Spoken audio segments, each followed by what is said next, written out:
Sastra itu adab persuratan, pelbagai makna serta tafsiran. Namun bakat serta indah penulisan tentang Tuhan, makhluknya dan pemikiran. Bakat dan karya ada tanggung jawabnya, berbuat di dunia balasannya di alam baka.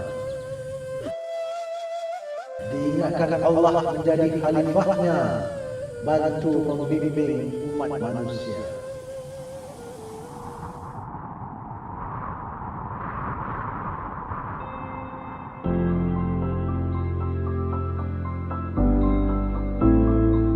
Datuk Dr. Anwar bin Haji Ridwan atau lebih mesra dikenali sebagai Anwar Ridwan dilahirkan di Sabak Bernam, Selangor pada 5 Ogos 1949. Anak kepada seorang petani ini merupakan anak bongsu dalam keluarganya. Anwar Ridwan mula melanjutkan pelajaran di Universiti Malaya dalam ijazah sarjana sastra pada tahun 1983 setelah tamat tingkatan 6 di Sekolah Menengah Kebangsaan Alam Shah, Kuala Lumpur. Universiti Malaya merupakan titik permulaan buat beliau dalam mengorak langkah memajukan diri ke tahap sekarang. Pada awalnya, beliau telah mengasaskan Ikatan Sastra Universiti Malaya ISUM yang mendapat pengiktirafan dan berfungsi penuh sebagai penggerak sastra di bawah universiti tersebut. Usaha beliau dalam menaikkan nama sastra tidak terhenti setakat itu sahaja. Malah, beliau turut berperanan besar dalam ruangan kebudayaan akhbar kampus mahasiswa negara. Kegiatan yang dicuburi oleh beliau memperlihatkan bahawa beliau sangat komited dan memiliki azam yang tinggi dalam melonjakkan lagi sastra. Beliau juga berjaya mengikuti kursus penerbitan selama 4 bulan di New York University, Manhattan, Amerika Syarikat. Kemudian, sebuah lagi kejayaan besar apabila beliau telah dinobatkan sebagai Sastrawan Negara Malaysia ke-10 oleh Timbalan Perdana Menteri Malaysia Tan Sri Muhyiddin Yassin di Putrajaya. Kisah kejayaan Anwar Ridwan yang pernah bergelar sebagai Sastrawan Negara yang ke-10 ini boleh dijadikan inspirasi buat semua.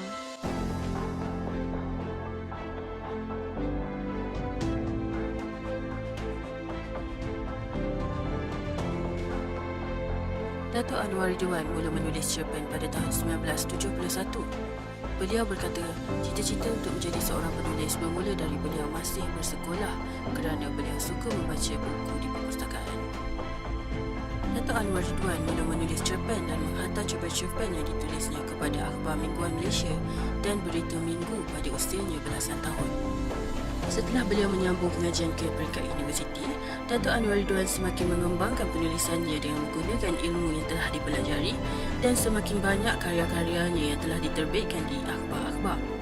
Sewaktu beliau bertugas di Dewan Bahasa dan Pustaka, beliau telah menghasilkan lebih banyak karya yang berbentuk puisi, cerpen, novel dengan pelbagai genre dan berjaya diterbitkan di bawah Dewan Bahasa dan Pustaka. Karya-karya penulisan beliau yang terkenal ialah novel dan cerpen. Antara novelnya yang terkenal ialah Hari-Hari Terakhir Seorang Seniman yang telah memenangi hadiah novel Gapena Yayasan Sabah pada tahun 1979. Sebuah lagi novelnya iaitu Arus yang diterbitkan pada tahun 1985 yang telah memenangi hadiah sastra Malaysia pada tahun 1984. Seterusnya, antara cerpen karyanya yang terkenal ialah cerpen Perjalanan Terakhir pada tahun 1971, Dunia Adalah Sebuah Apartmen pada tahun 1973, Sebuah Perang pada 1976. Terdapat juga karya beliau yang diilhamkan dan ditulis di Jepun pada tahun 2001 yang bertajuk Narrative Okoshoto yang memenangi hadiah sastra Perdana Malaysia pada tahun tersebut, dan dua lagi cerpen Anwar Ridwan iaitu Sesudah Perang dan Sasaran yang diterjemahkan oleh Dr. Viktor Pogadev ke dalam bahasa Rusia. Dalam dunia penulisan kreatif, Antologi cerpennya yang pertama iaitu Parasite 1976 memperlihatkan corak penulisannya dengan gaya baharu melalui bahasa yang puitis. Dalam antologi cerpennya yang kedua iaitu Sesudah Perang 1978, Anwar menggarap tema tentang nasib watak-watak dalam kebudayaan tradisi di ambang kebudayaan baharu yang agresif, materialistik dan individualistik. Inilah tema yang banyak diungkap oleh Anwar sebagaimana terbukti dalam kebanyakan karyanya termasuk sebilangan besar karya dalam antologi cerpen ketiganya iaitu Sangkar. Novel pertama Anwar iaitu Hari-Hari Terakhir sebagai seniman pada keseluruhannya melukiskan konflik jiwa tokoh penglipur lara kerana ancaman terhadap seni dan ideanya. Di samping itu digambarkan juga kehidupan orang kampung yang terpencil dan bimbang akan akibat perang. Novel ini memperlihatkan penguasaan yang seimbang antara isi, teknik dan adunan bahasa. Karyanya mendapat tanggapan dan sorotan yang baik daripada para sarjana. Novel keduanya berjudul Arus menyusul 6 tahun kemudian iaitu pada tahun 1985. Arus lebih kepada pemaparan persoalan semasa yang berlaku dalam masyarakat. Sungguh pun tulisan kreatif Anwar lebih mengarah kepada cerpen dan juga novel. Beliau juga berusaha untuk kembali menulis puisi iaitu genre yang agak lama dikesampingkan serta ingin mencuba menulis skrip drama.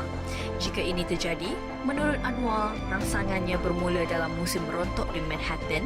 Tidak lama selepas itu, lahir kumpulan puisinya yang berjudul Tercipta dari Tanah iaitu kumpulan puisinya yang pertama dan diterbitkan dalam tahun 1985. Persoalan dalam cerpen Anwar dapat dibahagikan kepada dua, iaitu pertama, watak yang bergelut dengan budaya dan nilai baru.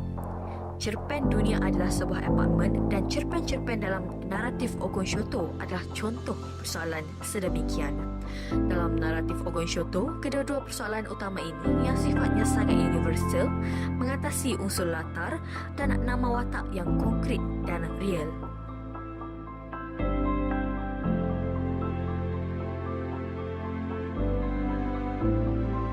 Bermula tahun 1971, cerpen beliau Perjalanan Terakhir telah berjaya memenangi anugerah hadiah karya sastra 1971. Dua buah cerpen eceran beliau iaitu Dunia Adalah Sebuah Apartmen turut memenangi hadiah sastra Malaysia 1973 dan memenangi hadiah sastra Malaysia 1976 dengan cerpen Sesudah Perang.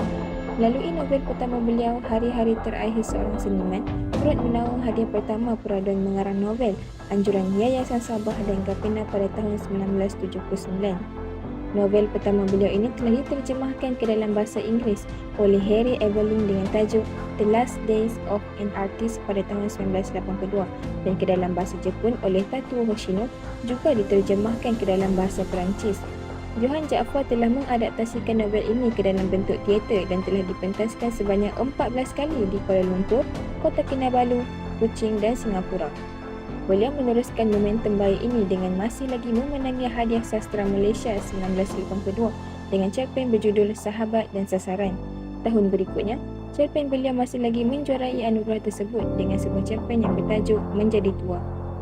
Novel kedua beliau berjudul Arus yang diterbitkan pada tahun 1982 telah berjaya memenangi anugerah hadiah sastra Malaysia 1984-85 dan turut diterjemahkan ke dalam bahasa Perancis pada tahun 1989 dan kemudiannya dialihkan ke dalam bahasa Thailand.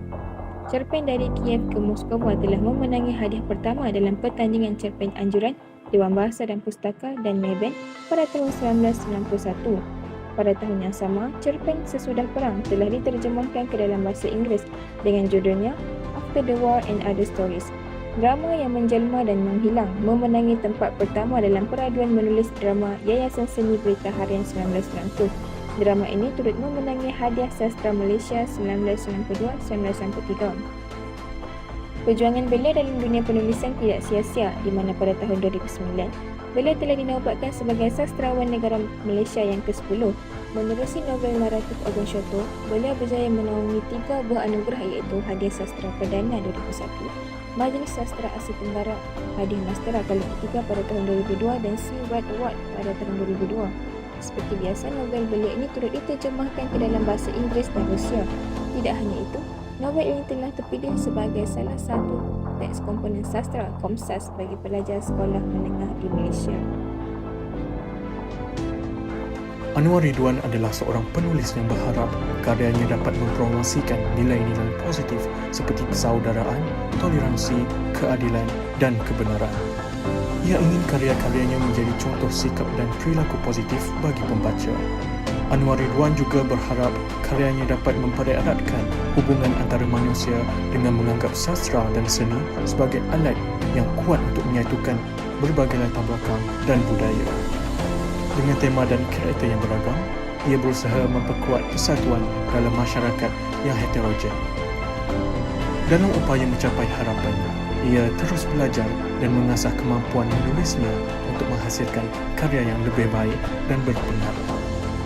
Ia berharap karyanya menjadi bahagian dari warisan budaya yang diapresiasi oleh generasi mendatang.